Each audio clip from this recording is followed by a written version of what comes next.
Ever since Abigail had moved in with him, Emmanuel knew he needed to up his game, and a lot of accessories he spent money had to be cut short. He could not help but wish she would speak to him and assist him. He longed for a companion. He might not have requested her from God, but she had been given to him. Abigail would not even speak to him. She ate, slept, and watched TV. That was all she did. Any attempt on his side to talk to her was met with silence. He could not report her to anyone because she would only be bashed further, and he did not want anyone pressuring her either. It had been his choice to get married to her. He knew he was not the father of her child, but no one would believe him, at least not his family members, because they knew how much he had fancied her before he went blind.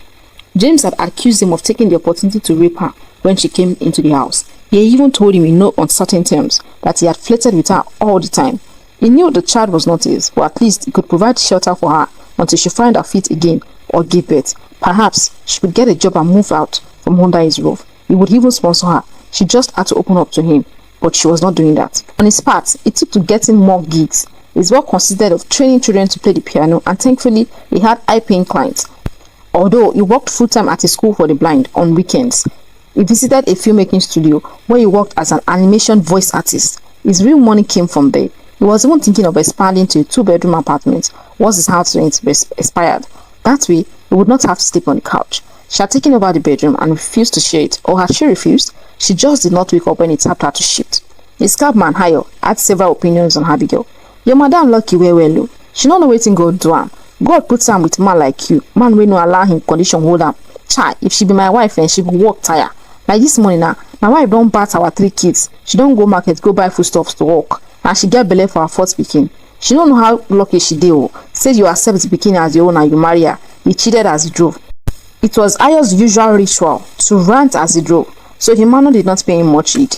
The two had a classic arrangement. Although Ayo was a full-time cab driver for Emmanuel, he allowed him to go off to do his commercial work and called him back whenever he needed him. He finished late from the studio that Saturday. Normally, he would have finished earlier so he could meet up for choir practice, but since he was on suspension, he had taken up more work and had been paid for the overtime. He would give Abigail some of that money to make her hair and buy whatever amenities she needed. She was a prideful person and might not ask, but since he had been the one who brought her to Lagos, he had to take care of her. The house was dark and quiet when he entered. Something felt missing. He switched on the home appliances and everywhere became lit in an instant. He moved towards the bedroom and called her, but there was no response. He knocked on the bedroom door and kicked it open. Now panicking, he used his hands to search everywhere. The bed, the floor, she was not there. Did she go out? Was she in danger? He walked back to the living room and sat down. He was about to dial her line when he heard the sound of flower pots being moved outside. From the way she shuffled her feet, he knew it was her. The door opened seconds later and she came in. His ears picked up the sound of her box being rolled in, but she did not see anything. It was the same box she had brought with her from Anambra. It was not a smart move. Welcome, he greeted. She did not respond. She rolled the box out of the living room and towards the bedroom. The bedroom door closed tightly after her. The sound of her weeping followed. Emmanuel ached. He wished she would share some of her burden with him. They might not love each other, but he cared for her despite their situation, which was why he planned on setting her up with her own business. He could let her go after she gave birth and be on her own. Deeply disturbed by her silence, he slept off. The smell of fresh toast and scrambled eggs woke him early the next morning. A gentle tap on his shoulder made him sit up, alarmed. You should take your bath and come and eat fast, or else we'll be late for church. From the charming scent of her perfume to the delightful aroma of the food, Emmanuel knew something had changed. Abigail Farotimi was going to church. Ayo had taken permission to be off work that Sunday, which left Emmanuel calling an Uber to drive them down. He only entered public transport when he was with people, but he was not about to bring that up with Abigail. He did not want to discourage her, and public drivers usually lack the calmness a pregnant woman should move with.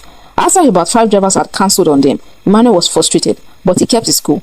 Let's take Keke now. We can charter it if you don't want to be coming down all the time, she suggested, clearly angry already. I'll try one more time, he said, and instructed his hair assistant to do just that. That was also declined after 2 minutes of waiting. We are taking Keke, she decided. Keep all your Uber money. I wonder how you can afford to be blowing money like that. I am sure that your driver is just stealing your money, she hissed as she took his phone from him. He could hear her opening her bag and putting it inside. Then she put her hand in his. He freaked out his skin. She led him out of the apartment and into the morning sun. They were already late. Other neighbors in the compound greeted him. He responded, but Abigail did not. It was not until one of the single guys living in the compound, Chris, complimented her that she responded and very sharply, I am not interested in you. As you can see, I am with someone. Maybe you shouldn't try to over around me and mind your business, she snapped. Chris was deeply offended. His tone sober. Sorry, Margaret Thatcher. He sang and pushed the door open, going out before them. You should not have spoken to him that way. Chris is not like that. He is a really friendly guy, Emmanuel said. Friendly or not, he should not come near me. I am simply setting a boundary, so he knows I am not open to any nonsense suggestions from him. The fact that I am the wife of a blind man doesn't mean I will take compliments from other men, she narrated as she flagged down Keke driver.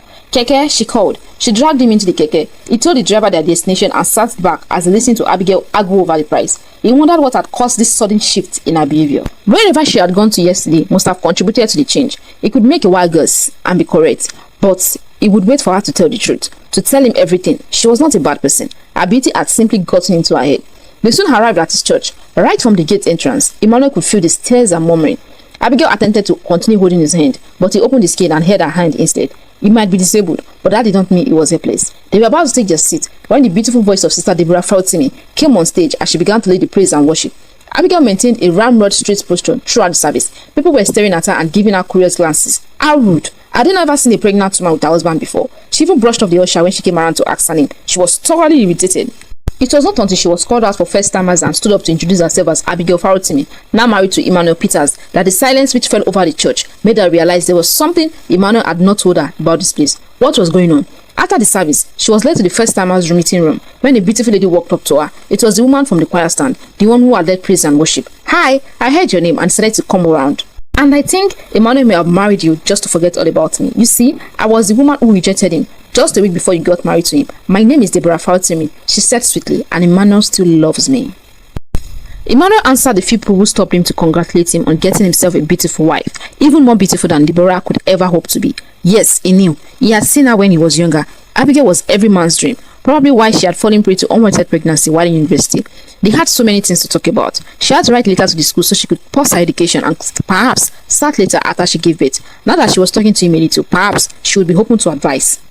He went to wait for Pastor Komolafe in the waiting room when Pastor Andrew walked up to him and sat beside him. Tell me your secret. How do you get all these beautiful women to be around you? He asked, tapping him on the shoulder. Emmanuel, annoyed, removed the pastor's hold on him. He tried in vain to control himself. I am sorry, but don't you think taking pointers from a blind man isn't going to work for you? He responded harshly. Sorry, man, that was just a joke. Besides, we had a baby is on the way. I guess I should be happy Sister Deborah is off the hook. I didn't want to feel guilty, but she and I are in a relationship and I plan on getting married to her. Pastor Andrew informed him.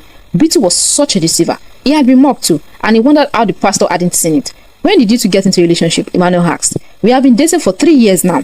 The pastor replied truthfully. I didn't want to hurt you. That was why I did not tell you the last time.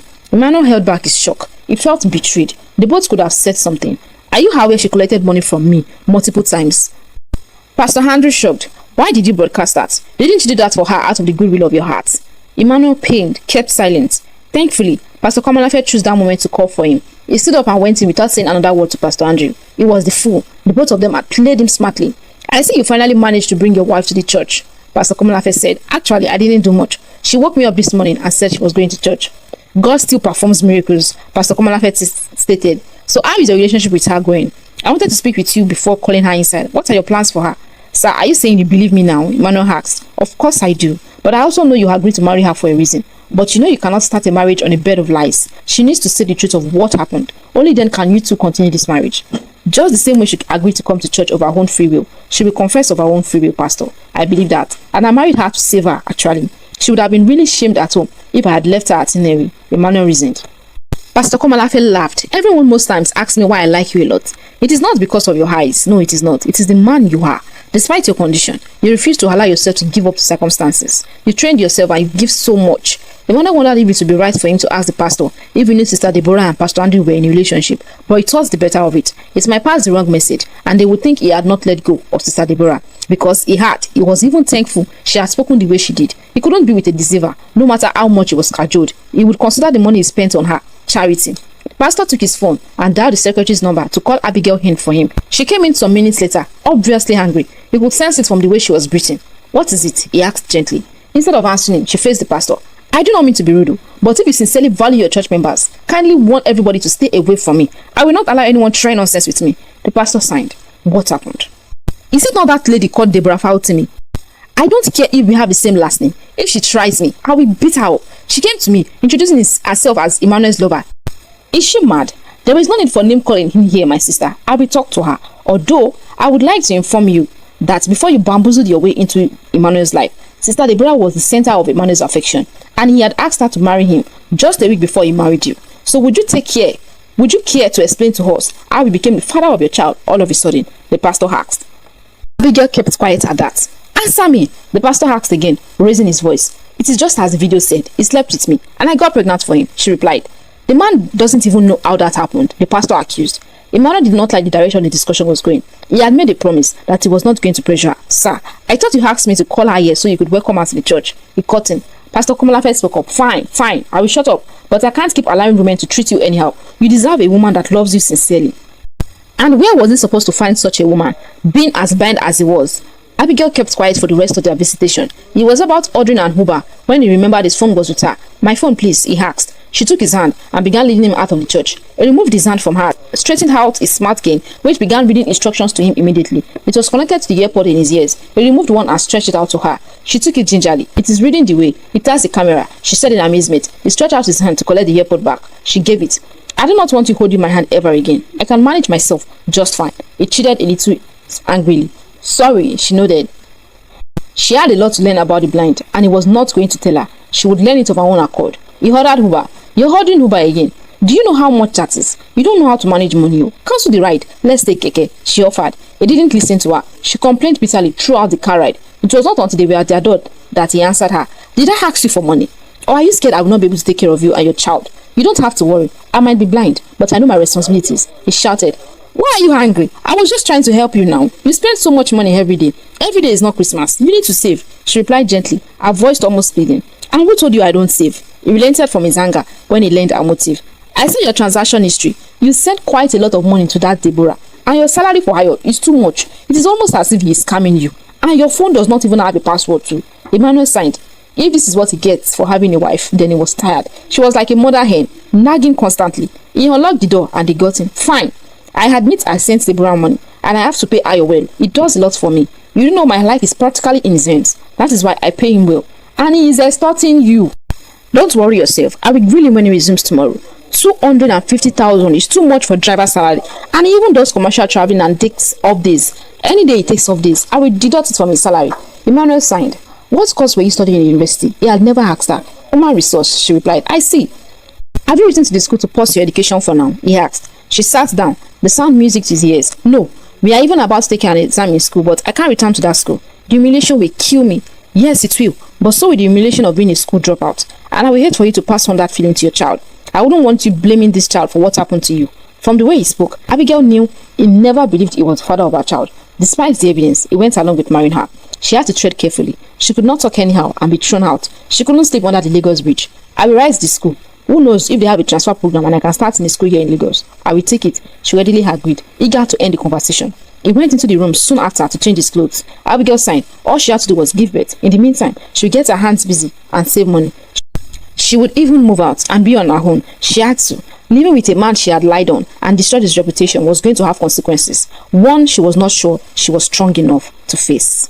In the days that followed, Abigail had successfully had a staff meeting with both his caretaker and driver. He hadn't been opportune to listen in, but judging from the tight frowns on their faces after the talk, things hadn't gone well. I registered him a bit on their way out. Madam stingy well oh. She don't cancel me for weekends. She reduced my salary to 200,000 and she promised to deduct any of this. Even that Madam caretaker, she don't reduce her salary from 100,000 to 70,000. She talks say she just no one side the woman. She don't forget say before she come, now we they take care of you, he murmured. I will do something about it. He promised Tayo, who he was sure told him specifically for that reason. That was not the only change Abigail made. She had blocked and deleted Deborah's number from his phone. It was not until he got to church for weekly Bible studies that he learned of it. Sister Deborah cornered him as he took the nearest empty seat his cane could locate. He was tired and exhausted. All he wanted to do was sleep, but he couldn't miss any church service while on suspension. I have been trying to call you for some days now, but your number is not going, she whined like a baby. Emmanuel frowned. He couldn't do this. Why are you trying to call me? I'm sorry about the way I treated you earlier and for the proposal. I said no. I'm sorry. I would like you to please give me a chance to make things right. Emmanuel wondered if he was dreaming. He felt disgusted at her. He wondered how sneaky and mean a person could be. I am sorry. That was in the past. I am married now and nothing will ever change between us. He deadpanned. But I heard she lied. My parents told me Pastor Komolafe believes you had nothing to do with her pregnancy. Which means when she gives birth and DNA is done, she will leave your house and we can get married. She planned dreamily. That is not going to happen, Emmanuel hissed. She took his hand, caressing it. He threw her hand away. Aren't you engaged to Pastor Andrew? He asked. She kept quiet. How do you know that? He told me himself. So I know you were only close to me to use me. You collected money from me, made me do all those things for you. You probably thought you could swingle your way back into my life. Wait, does Andrew not give you enough money that you deserve? He asked angrily.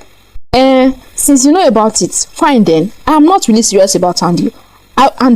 I want someone who can take care of me, she said unashamedly. Then I am sorry, that person is not me, he stated and ignored her. She angrily stood up from her chair and stalked towards the choir seat. Emmanuel almost broke down with tears. He wondered how he had not seen how vindictive she was. She had used him sorely and still thought she could use him. Emmanuel didn't think he listened to anything said by the pastor that evening. He was so dejected. By the time he got home, he was very distracted. He crashed into a few things as he walked in. He struggled to open the door when the door opened, and Abigail gasped. What happened to you? You are bleeding, she mumbled. He didn't complain. This time, when she took his hand and laid him inside, his head was bleeding. He hadn't even noticed. She made him sit down and ran to get the first aid kit, which he kept in the restroom. He usually solicited the help of a caretaker to use it. Abigail began cleaning the wound, making him wince time after time as she dabbed it with spirit. What happened? You are usually careful. What happened? He told her about Deborah and her sneaky plans. That witch. Just wait until I get my hands on her, she concluded. Emmanuel didn't think much of it. Even she was using him too. Perhaps she was the most cruel among them. The feel of her hands on his buttons made him go still. Her hands on him felt familiar. There is blood on your shirt. You need to take it off, she said gently, helping him out of it. The shirt got stuck on his arm. Abigail moved close, her body pressing into his as she leaned forward to help him with the arms. Electrified, he pushed her gently and stood up. I can get it done myself. He walked towards the room, forgetting his skin. He walked into the room confidently, like a man on fire.